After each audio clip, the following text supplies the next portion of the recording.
Hey Bookaholics, and welcome back to another video. Today I am bringing you my November wrap-up. In the month of November, I went back to my jars. I let my jars dictate what I read, and I had an interesting time. I had a really high rating month. I ended up with a decent amount of 5 stars, a decent amount of 4 stars. I actually only had 1 3-star, and then I had a couple of DNF-ish books. There is one book that I did technically finish at the beginning of this month, which was The Lies of Loch Lamora by Scott Lynch. I did DNF this at the beginning of the month, but I'm fairly certain I talked about this in my October wrap-up because most of it was read in October, but I haven't counted the pages for this one into my statistics or anything, so this one is just, it did technically conclude on the 1st. But getting into the standalone books that I read, or books that I pulled from my jars to read as a standalone, the first one, which I pulled from my TBR jar, was Beloved by Toni Morrison. This is the story of a woman named Seth who was a slave on a plantation, and she was liberated during the end of the American Civil War, which led her to having incredible amounts of PTSD, namely from the fact that she is now haunted by a child that died while she was on the plantation and was buried with a single word of beloved. And beloved is becoming increasingly more violent towards their mother. This was an incredibly harrowing story about trauma, about slavery, about motherhood. It was a very, very difficult book to read, and I think it is one of those where if you are a parent, it's potentially going to be even more harrowing. Toni Morrison does not pull her punches. She's an author that I really respect for the way that she writes stories, and this was no exception. This was an incredible novel, solidifying Morrison as one of my favorite authors.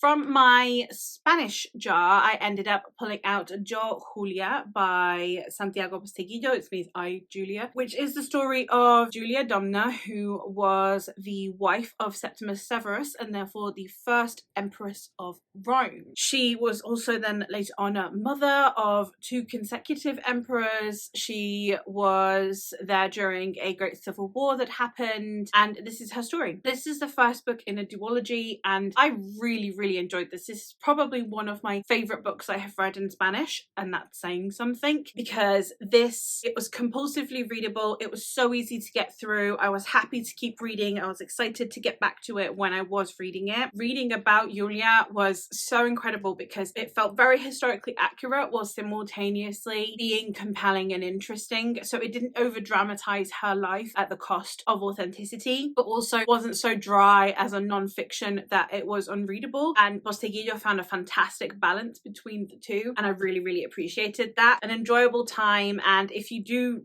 happen to read in Spanish and you're interested in the Roman Empire, I would recommend checking it out. My standalone for this month, because every month I have been reading a fantasy or sci-fi standalone that is written by either a woman or non-binary author, and for the month of November my book was The Wolf and the Woodsman by Ava Reid, and this one is a fantasy romance that is following a VK who is a young woman who is the only woman in her village who does not have any magic. However, when she is betrayed by her villagers and handed over to the woodsmen, who are the men that come in search of a village girl to sacrifice for the emperor, she is handed over to them and is to be taken to be sacrificed. However, upon the journey, something terrible happens and the majority of the woodsmen are killed, leaving only herself and one of the woodsmen, who she later discovers is in fact a disgraced prince. And together they must work together to survive while her magic begins to blossom. It was a good time. I had a really good time with it. It's very uprooted. It's very Wilderwood. It has those vibes. Sentient forest with a romance that feels on the cusp between YA and adult. It's kind of new adult if new adult didn't just mean smut. So yeah, it was an easy read. It was a good read, and it hit the spot exactly where I wanted it to, both with vibes and with the romance. So I just had a really good time with it. I would highly recommend if that's the vibes you're looking for.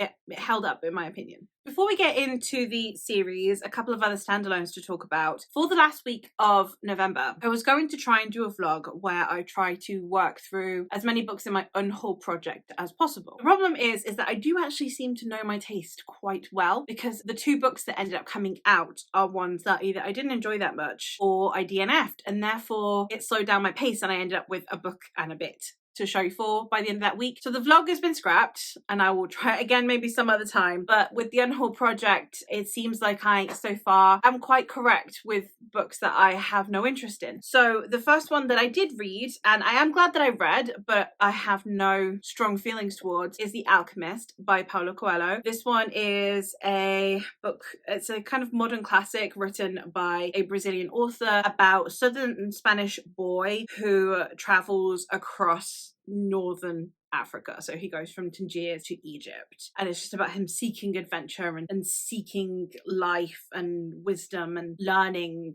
And it's a nicely written book. It's overwritten in my opinion. A lot of classical literature that is written in Latin based languages, so Spanish, Italian or Portuguese, I do find to be overwritten. For the most part, this was overwritten for me. I'm sure for people who love really, really prosaic or really rich writing, this is exactly what you want. I don't find it compelling. It doesn't make me want to read. Do with that what you will. You can think of me as less literate or whatever. I'm reading for joy. I'm not reading for education. And this book felt more like I was supposed to be reading it for some kind of masterclass in how to write. And that's just not what I wanted it for. I did want to read it because it does start out in Andalusia, which is where I live in southern Spain. So I was interested to try it.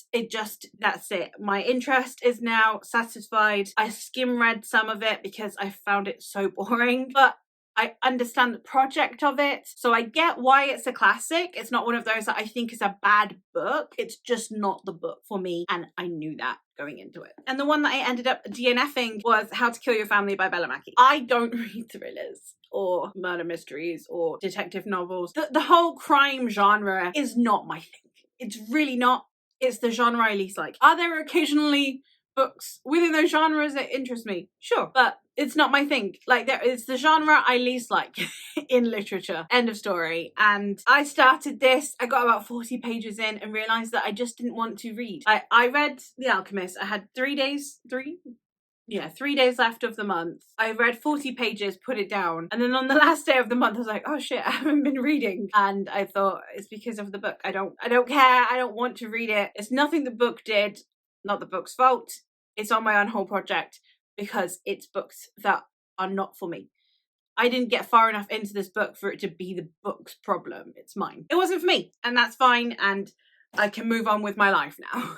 I read 3 complete series in November, which was awesome. And they are chunkers as well. The first one I'm going to talk about is I read the Brethren series by Robin Young. This is a trilogy consisting of Brethren, Crusade, and Requiem. And it is a historical fiction series about the Crusades, or what is known in the West as the Crusades. And we are following it from 2 perspectives. We are following it from the perspective of Will Campbell, who is an aspiring Knight Templar under the tutelage of a scholar and very dangerous man known as Everard. And then we are also following Amir Bibers, who ends up becoming the notorious head of an army during the Crusades. We're following it from the 2 perspectives, so we're getting both sides of the conflict. It isn't necessarily justifying the conflict in any way, we're just seeing the kind of atrocities of war. I think that Robin Young did a really good job of presenting war in a as neutral as possible way. I enjoyed the series, it was good, and I'm glad that I finally had a historical fiction that I was hitting the spot, because I have been in a bit of a dip with historical fiction. I think my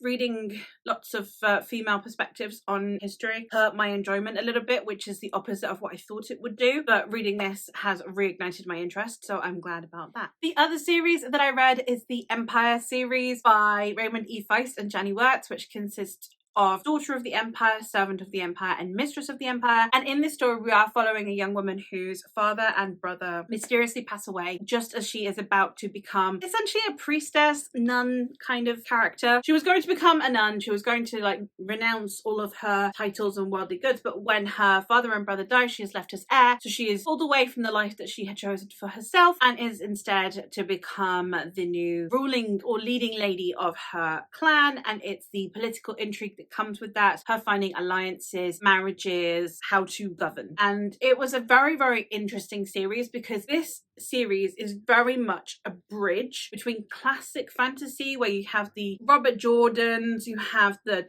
Tolkien, where there's a lot of description, like lots and lots of description ad nauseum sometimes. It also had that mid-90s beginning of really, really strong political intrigue and almost the brutality of the politics that comes in when you get Game of Thrones, Realm of the Elderlings starting to emerge.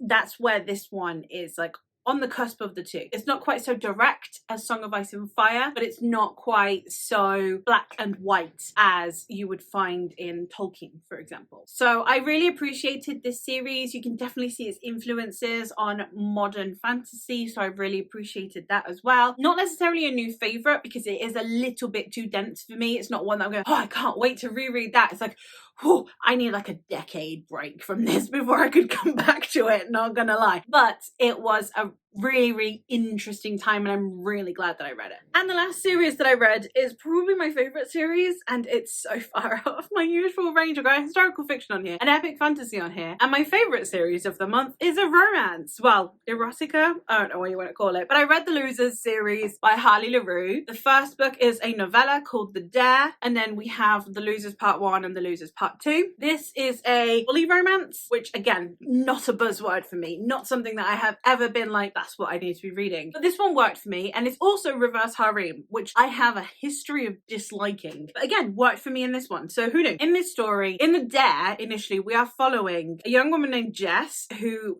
was prom queen, cheerleading captain, everything every high school movie has made you believe would be the protagonist. And she had the boyfriend to boot. She just had everything going for her. But she decides to let loose one night when they're at a party, and the boys that she used to bully decide to play a kind of truth or dare style beer pong. And she ends up losing and having to become his slave for the night. And she is finally able to completely let loose and do all the things that she wanted to do. She was clearly bullying these boys because she wanted their attention. And The Losers is set a couple of years after that, where she had the wild night, she had a great time, she moved on with her life. This is when she returns back to town and she re-encounters these boys, and it seems they still have unfinished business. Now, one of the things that I really appreciated about this one is that the reverse harem worked better for me because the boys are in relationships with each other. So they all live together, which a lot of reverse harems do, but they are romantically linked. Like they are in a polyamorous relationship, regardless of her. A lot of the reverse harems I see, it's like these guys are all mates.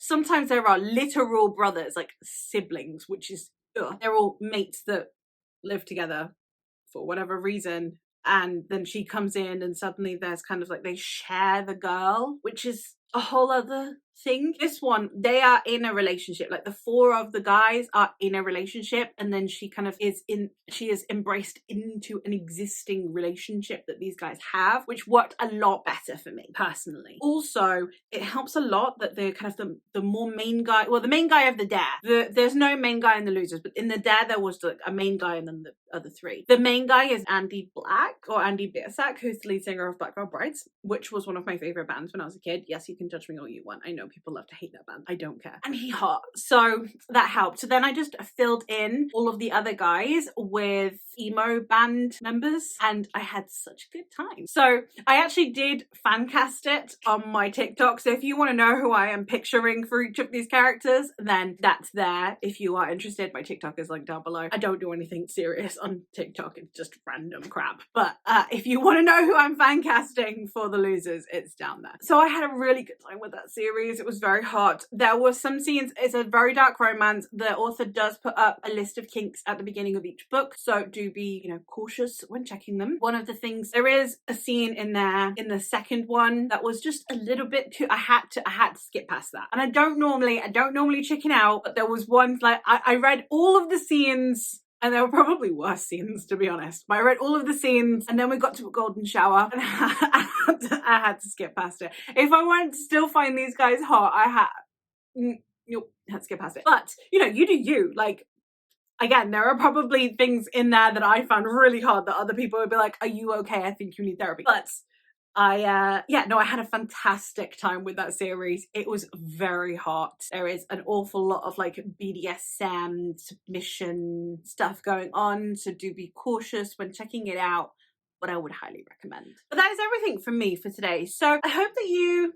liked what I had to say about some of these series. I'm really sorry if some of the ones I felt a bit meh about are some of your favorites. Again, it's a very subjective thing, reading, isn't it, really? So again, I haven't read a bad book this month. I have read books that aren't to my taste, but I haven't read a bad book. So even the books that didn't work for me, I still really appreciate. So it's overall, it's been a really good reading month, because there's not been anything that I've been like, well, what the hell is this? It's just been a bit like, oh, okay, I get what you're doing, it's just not for me. I'm rambling now, so I am gonna go. But thank you so much for watching, and I'll hopefully catch you in another one soon.